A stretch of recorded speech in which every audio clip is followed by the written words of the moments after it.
With the Citi Double Cash Card, you get 1% cash back when you buy and 1% as you pay. That's like the joy of discovering the last donut. Ooh. And it has your name on it, literally, in chocolate sprinkly things. No way. Double the love with the Citi Double Cash Card. Apply now at Citi.com/doublecash. This is the Dan Levator Show with the Stugotzs podcast. How often do you guys find yourself confused by what's going on with Victor Oladipo, with the idea that Paul George leaves Indiana and Oladipo is now better in just about every statistical way than Paul George was while he was there? Like, what do you do with that information? What do you do with Isaiah Thomas all of a sudden become a 30-point scorer when he's the one with the ball in his hands all the time? Like, that the Thunder are worse now than the Knicks, and they're worse now than the Pacers. That Carmelo Anthony being on this team makes it worse than the team that he left, and Paul George being on this team makes it worse than the team he left. What do you do with all of that? I really don't know. I have thought about it, like what is going on with Victor Oladipo. Not often, but I have thought about it. And, you know, the best guess I can come up with on Oladipo is he's the best player on an average team, right? But so was Paul George, and it made him a superstar. Right, now you're starting to see that with Oladipo, and Oladipo playing with Russell Westbrook was not this. And now Paul George playing with Russell Westbrook is not this. So I'm starting to wonder, is the guy who plays with Russell Westbrook... Well, and Westbrook he's had 11 or 12 straight games where he shot under 50%. Yeah. Because the best way for Westbrook to play is the way that he played last year, for Westbrook personally. Correct. But that's not best for their team. You can form an argument as to why Oladipo has better counting numbers than Paul George. You mentioned the Russell Westbrook and the quality of the teams, but that shouldn't play into efficiency. Oladipo's been a much better player than Paul George this season, and take out the fact that Sabonis has been pretty damn good too. Well, I'm wondering, though, what I'm wondering about is superstardom. I've always thought of this as merit-based superstardom. You're not allowed to be a superstar unless you've earned it. Like, we don't let you be a superstar in sports just because you're famous. You got to be excellent, too. And if you look at what's happening right now in Indiana, what you see is that Victor Oladipo has been better than Paul George ever was. And so what I'm wondering is, if I get you an average team and I just give one guy the usage rate, am I making a Paul George out of 70 guys in the NBA? Am I making a Paul George? If I could do it with Victor Oladipo, how many other guys might I be able to do that with? It's not going to win me anything. It's just going to increase Oladipo's value and the respect that Oladipo gets, but I'm not going to win anything with Oladipo as my best player, but he's been Paul George, and Paul George got all the commercials. Yeah, it's a curious theory. It's a little more complicated considering Oladipo was a highly touted prospect, and he's shown growth and development, and he's sort of forecasted to be this, judging by where he was drafted, right? But man, what a season. 24.5 points a game on 49% shooting. It's way better than Paul George. And he was useless in Oklahoma City, and so was Sabonis. Sabonis was useless in Oklahoma City. Sabonis is giving you 12 on 54% shooting. I love that guy in college. He just seems like a tweener. And, I can't believe I started with Pacers basketball. Okay, let's get to LeVar Ball's shoes. They have arrived. Really? The Big Baller brand shoes. We bought 2 pair of shoes here. What was it, Mike? How long ago was this? Was it 8 months ago? This is the worst business in America, right here. Big Baller. We bought these Cinco de Mayo, I believe. This is the worst business in America. In 2017, where a drone can drop something off at your house, we bought sneakers on the internet, and we bought it during the Mexican holiday of Cinco de Mayo. For those who weren't here on Cinco de Mayo, Dan was praising this as a great business strategy. Right. Yeah. Only making the ones people buy. Yes, just in time for the holidays. Order in May. A different product than you ordered also. Well, this is the other thing. Scott's, open your door there behind you. Okay. Mike is coming in with the shoes. Can I get a picture of the shoes we ordered? Because they're different shoes. Of course they're different shoes. He ran out of your shoes. I mean, I got to call LeVar Ball as customer service on air. Allison, let's try this again. I need to try this again. I want him to explain to me how it is that why did I have to wait 7 and 8 months for these shoes for our listeners? Is this the new thing here where you're just calling people on the air? Yes. Like, is that what you're doing now? I am devolving into a wacky morning show right before your ears. Last segment, we called that Bruce Sherman, the new owner of the Marlins, trying to smoke him out because he keeps using Jeter as a meat shield. And I left a message for Bruce Sherman with his receptionist saying, can you tell Bruce Sherman that I'd like him to to stop using her to talk to him about Derek Jeter being a meat shield. And you know what she said? She said Bruce Sherman refers all calls to Derek Jeter.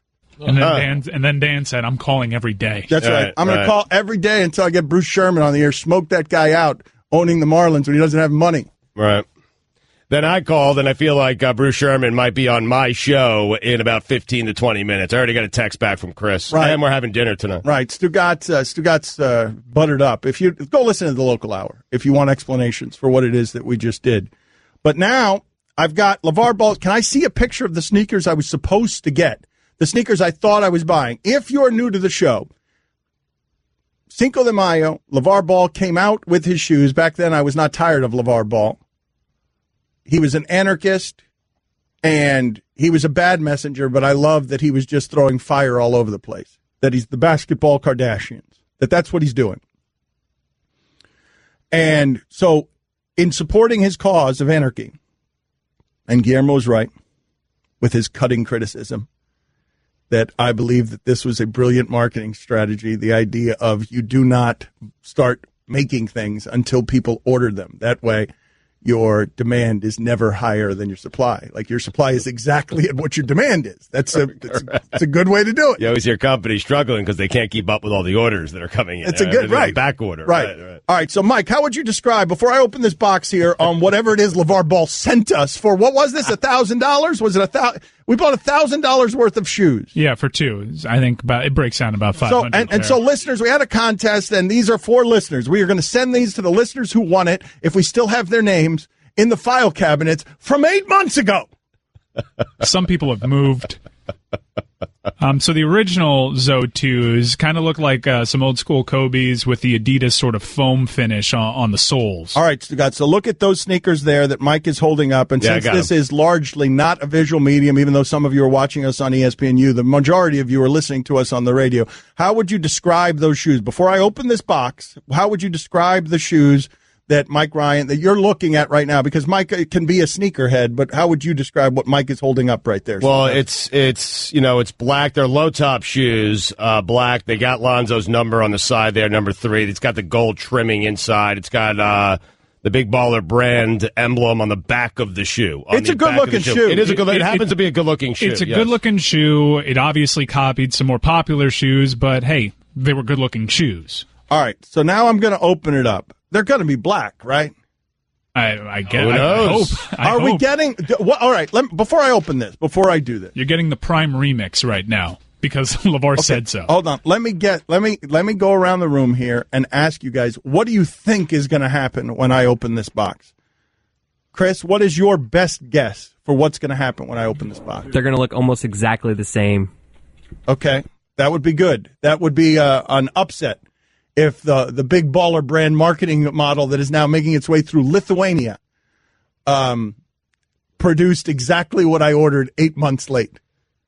I think you're getting the flip-flops. You're getting the slides? Yeah. I hope you're getting the Jellos. I like the Jellos. I'm going to go off the board and say you're getting a hat.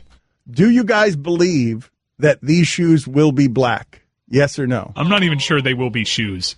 Okay. I guess I probably should have. All right, so I'm reaching into this. This right is exciting, yes, man. Okay. 8 months in the making. Well, there might be some anticlimax here. It's a shoe box. Right, it's a shoe box. Oh, look, there's bubble wrap. Yeah, very exciting. Worth the $500 already. Yeah. All right, so I have the Big Baller brand here. It is gold, and it looks like Big Baller. It also looks like 3 3s. What the 3? His jersey number is 2, but yes, it does. It looks like their BBB looks like Big Baller brand looks like 3 3s. Oh, did I get that wrong? All right, so here I go. Fireworks. I'm reaching into the bag, and there is some sort of velvet packaging. Wow, is there a bottle of liquor in there? There's no way it's velvet. It is not velvet. It feels polyester, like fake velvet. And now the shoes are here. There we go. I'm pulling one out. Oh. And here is the Big Baller brand. That's right a different there. shoe. That is a different shoe. It's a different shoe, yes. It's a higher top. It's not what I ordered. The shoe I ordered was a low top. That does not look like a low top. That looks like a high top, correct? This is not the shoe that I ordered. It's like a hybrid. Yeah. It's not a high top, not a low top. In between top. but it's a tweener. And the logo is on the front, on the tongue, and not on the back. So that's I like the shoe. I like the shoe better than the one I ordered. Really? Really? It's not the shoe I ordered. No. I paid $500 8 months ago to get not the shoe I wanted. Yeah. Gone is the sort of Kobe replica body to the shoe. Also, the Adidas foam on the sole is also gone. But this sole finish is pretty decent. I believe our listeners will like the shoe. The listeners who get this will. What are you doing reaching through? Can you one of make the sure other boxes? there's a right and left shoe? Oh, yeah. Okay, that's an important thing. Well, I was making sure maybe there was a different pair of shoes in the other box, but they are. They're the same. Yeah, they're the same. Okay, I only got one shoe. ESPN Radio is presented by Progressive We got Insurance. 3 shoes. Huh. No, I'm making that up. It's a funny joke, but I just going for the joke at the end of the segment. I got 5 shoes. You done going for the joke, or? I got 7 shoes. I can go all night, baby. I got 9 shoes. I got 9 shoes and a flip-flop. You got any more jokes? 11 shoes. Undefeated, never lost. We can play this game forever. You got one more? 13 shoes. Dan Lebatard. Stugotzs talking about movies is one of the most amazing things you'll ever see. He says he wants to know in a movie's title what a movie's about, and he was just yelping and complaining. Stugotzs. Well, I mean, Dances with Wolves, which is one of the most overrated movies in the history of movie making. The guy never dances with a wolf. If the title of the movie is going to be Dances with Wolves, then I want to see a guy dancing with wolves. Costner never did it. Right, you're waiting Soft. 3 hours for a guy to dance with a wolf. This is the Dan Lebatard Show with the Stugotzs on ESPN Radio. So we have not checked in with the meanderings of Jose Canseco in a long time. Jose Canseco was, during his time, about as big a sports star as there was. Baseball mattered more then. He was a power hitter. He was swaggering. He was dating Madonna. He was not Michael Jordan, but he was next. Like, there weren't a lot of stars in sports bigger than Jose Canseco. And what happened to him after his stardom involves nothing but craziness. He's on Twitter asking people for chandeliers. He doesn't have money. He you pick up his Twitter account, and for some reason there are goats with diapers in the back seat of his car. Yeah. His finger reportedly falls off during a poker match. He was wearing lavender Speedos on one of those reality shows. I don't know, was it The Real World or something like it? And now what has happened? Let's play the imaging right now that we used to have. It's been a long time. Also, he's responsible for the single greatest play in the history of sports, which is when a ground rule double bounced off of his head for a home run. 2 extra bases for the opponent in an extraordinary show of clumsiness. A fly ball hit him on the top of the head and bounced out of the stadium for a home run. Greatest play in sports history. It's time to highlight the ramblings of a crazy person. It's Jose Canseco's tweet of the day. Well, tweets of the day, because he was all over the place and in rare form yesterday.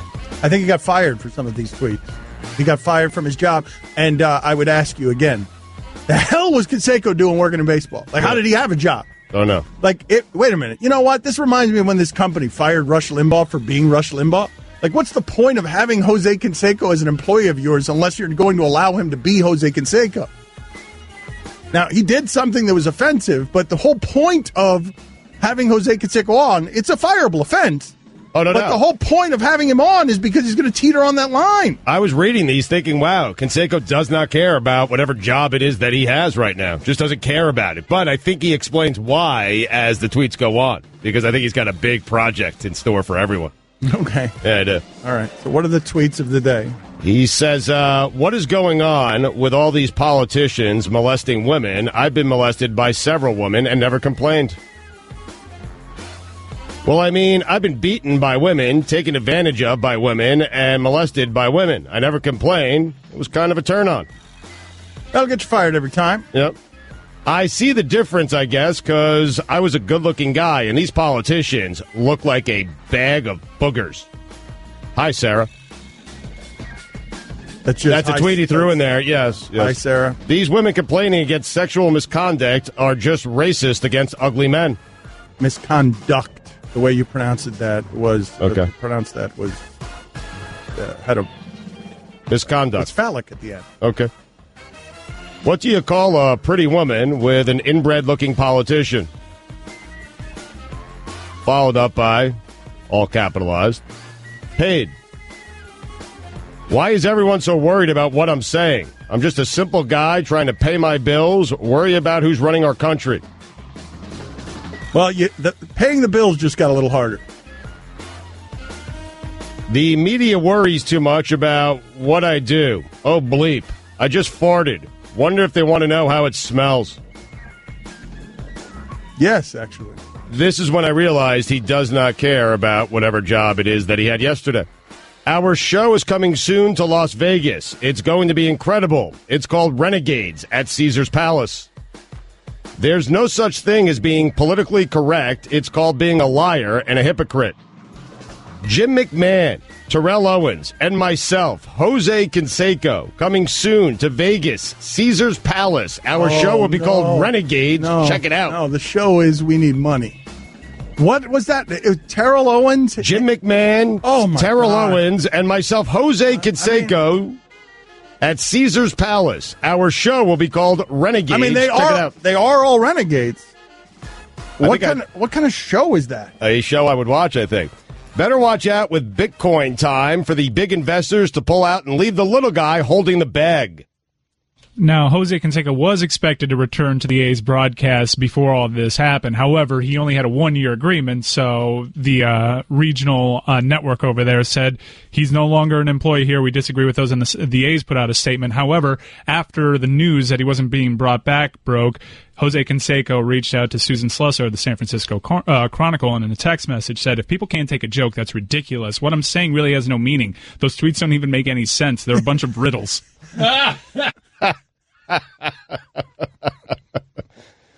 Every casino is structured. Enough. Well, no, this was a great riddle here. All right, let's hear this riddle. Bitcoin is mathematically structured so a lot of people lose money and a small group will make a killing. Every casino is structured on the same mathematics that Bitcoin is. Look at the simplest slot machine in Vegas. That is what Bitcoin is structured on. Should have ended on what Mike said. I don't know why you kept reading. Were you gonna do what I was doing with the numbers last segment, where I was just gonna give odd numbers for the rest of the time? Were you just gonna read Canseco's whole account? Yeah. Or were you looking for the joke that would get us to the funny ending? I was looking for the joke, but Mike because you just did a Bitcoin thing that was totally irrelevant. I thought his take on Bitcoin was actually pretty interesting and spot on.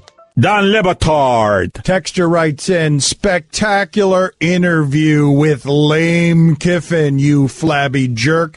Did you forget to ask him why nobody can stand to be around him for more than a couple of weeks, you chunky baby boy? He's that guy. You got me, Texter. You called me a flabby jerk, and then you came over the top and you ran up the score with chunky baby boy. Stugotzs. What is this voice and face? No, I'm defeated because I had retorts and I could use the vocabulary to lash back, but instead I'm just defeated. You look like a chunky baby boy. Yes. This is the Don Lebatard Show with the Stugotzs on ESPN Radio. What do you do if you're the Thunder, Stugotzs? Do you write it out? You have to write it out, yes, absolutely. You don't? Oh, I just know those are trades they had to make, and it looks like those pieces aren't ever going to fit. Like Westbrook's a difficult. He's a difficult person to play with because of his ball dominance for guys like Paul George and Carmelo. What Carmelo and Paul George have just shown you is to reiterate how great Kevin Durant was. Because Russ is a hard person to play with. Well, and that's I guess in that dynamic, Russ was the 2, Durant was the number 1 guy. But yes, you come to Russ's team now when you're falling in line behind Russell Westbrook. George and Carmelo are lost. They could not have possibly thought that this is what they were signing up for. Carmelo left the other day before speaking to reporters after having 11 points. Right. Well, that's what he does. I mean, the 11 points, walk out of reporters. I told you that thing would he'd get old in a hurry. And he's literally gotten old in a hurry. And I guarantee you the Oklahoma City fan base is tired of him after 26 games because he's annoying. And I can tell you what follows Carmelo Anthony. Nothing. Nothing follows Carmelo Anthony. Wherever he goes, nothing follows except headaches. That's it. That's what he brings to your city and your organization, a big fat headache. I'm tired of him. It was a trade they had to make, though. And it is a trade you have to make, and we were all ready to make Presti Executive of the Year by somehow getting those players all to go to Oklahoma City. And by pulling the trigger on those trades, he got Russell Westbrook to commit to them long term after he saw how aggressive they were, and they can still move Paul George and Carmelo Anthony. No, but what I'm asking you guys is, do you start thinking about moving them? Because you got no chance. You're losing at home. You're losing at home to the Hornets. You're only 3 back of the Timberwolves. It is early, right? It is early. It is. But what I'm asking you is, what do you do? I'm asking you to be the manager of that team, the guy responsible for the infrastructure. You had to make the deals you made. Everyone would agree with you. You got to get rid of Oladipo. Right. And they weren't playing well. Sabonis, they weren't playing well with Russell Westbrook. He wasn't incorporating them. Well, they went for it, and as Mike pointed out, and it's a great point, they pleased and placated Russell Westbrook to the... It is a great point. Yes. Yeah, if you get him to sign long-term, that's fine. Like, that's enough on those deals with a one-year experiment. But I've watched them when they're playing right. There have been games, like when they blew out Golden State, when Westbrook and Durant were going at it, and Golden State was healthy that game. Like, they blew them out. They beaten San Antonio. Like, when they play well, it looks right. It's strange that it doesn't look like that every night because it seems like those parts would fit. I mean, that's not a lot of defensive play you're getting on that. I mean, Carmelo right now, if Carmelo's not a scorer for you, he's a liability. Like, if you're not going to use Carmelo Anthony as someone who gets you points, then he's not going to do anything else for you that's helpful. He's just a guy, right? You might as well have Cephalosha out there or Roberson or one of those other guys who's just going to run around and do all the small stuff that Carmelo's not going to do for you. I mean, they have 3 guys who like to have the ball in their hand. We saw how hard it was with LeBron and Wade, and those guys were at their peaks. Wade was coming down a little bit, but this is an older Carmelo Anthony, and Paul George is still a young guy, but it's got to be a very difficult dynamic, and we've seen it be tough with 2 guys. 3 guys is a whole new world. I love what the Rockets are doing. Not just, I don't know, what are they, 21-4 or something? Like, obviously, everyone loves that. But do you see how they're staggering the minutes? Like, they are doing some creative stuff with the math, trying to catch up to Golden State with some of the way they're using the minutes, staggering. One of either Chris Paul or James Harden is always on the court, always. One of them's always going to be out there. That's not something you've seen before. You haven't seen in all of these permutations Kevin Durant and Steph go to the bench at the same time. Right, but Draymond or Clay are out there. I know, but yes. But you haven't seen what you're seeing here, where they've only got 2 guys, so they are maximizing the ability of the 2 guys to be the number 1, which is what Carmelo and Paul George need, but it's hard to do that when you've got 3 of them. I love what Houston is doing. We're in a league right now where most people are resigned to the fact that you can't beat the Warriors at their own game, and Houston's over there saying, "Yes, we watch can. me." Yes, we can. You think they can? But you actually think they can? Look, man. 'Cause I don't. Well, here's the thing. The math over 7 games, the best team gets rewarded in that sport. But, man, they are bleeping with the math because of the number of threes that they're taking. They're taking so many threes that they're inundating the market inefficiency by taking 50. They're taking more than the Warriors do by a lot. And so if they've got a math advantage and one shot's worth more than the rest, they're tilting the game in their favor by taking so many of them with these 2 guys playing so fast and just surrounding them with shooters. It's a really fascinating way to chase the Warriors. No, I don't think so. But on any night that they hit 20 of the 53s, they're probably going to beat you. It'd be a really cool story for D'Antoni to go to, from innovator to punchline to guy who beats the Warriors because he invented the damn thing. But this is what I'm saying. Yes, Mike, that's really cool. And what I'm saying specifically about coaches, general managers, we don't treat them the way that we treat players, where a player has a bad year and you're like, they'll be back. Or he's done. A player's done. If he has a bad year, he's old. we don't think that coaches and general managers have bad years, that they might be good coaches. D'Antoni's clearly a good coach. Yep. Like, clearly. That's obvious. What you have seen from James Harden, it's something McHale couldn't do. What you've seen in retrospect is McHale probably need to follow Morey a little more on some of the analytics that he was throwing in the garbage can every time Morey came in and brought them in. To your point on threes, the Rockets have attempted 43.2 per game. The Warriors are right around 30 per game. What I'm saying is they're trying to get to 50. Right. They're trying to get to 50, and they're like, okay, you guys want to make twos. We're going to take so many threes that we're just going to change the game's math by percentages. Right. Like, that's everything that's happened. What did Embiid have last night? He played 39 minutes last night. Because if we're going to get back to basketball being dominated by bigs, it's going to have to be done by Embiid. Like, what did he do? He got a career high in 39 minutes. His per-minute numbers are crazy. What did he do to Minnesota yesterday, playing a career high in minutes, beating Minnesota in overtime? Hold on, I got to get to it real quick here. I was watching a lot of that Pelicans-Rockets game. It's the first time that I sat down and watched the majority of a Rockets game, and my eyebrows steered off. That team is fun. Yeah, well, both teams played well in that game. Yeah, that game was crazy. Embiid, it's ridiculous. He had 28 points, 12 rebounds, 8 assists, had a block, had a 3, was 8 of 16 from the field, 11 of 12 from the foul line. Guy's a monster, man. Yeah, basketball's fun. I want to get into how Adam Vinatieri got screwed next. Don Lebatard. How much does the watch cost, Ludacris? How much? I don't know. I got it for free. That's a good question. Stugotzs. That's an indelicate question, right? You don't ask a woman what she weighs, and you don't ask a hip-hop star what his jewelry's worth, do you? That's why he let me ask the question. You really don't. This is the Don Lebatard Show with the Stugotzs on ESPN Radio. Mike, does Ben Roethlisberger look like the guy in your neighborhood who sits on his porch admiring his Ford Thunderbird and drinking a natty while wearing his favorite Ted Nugent 1993 shirt? Yes.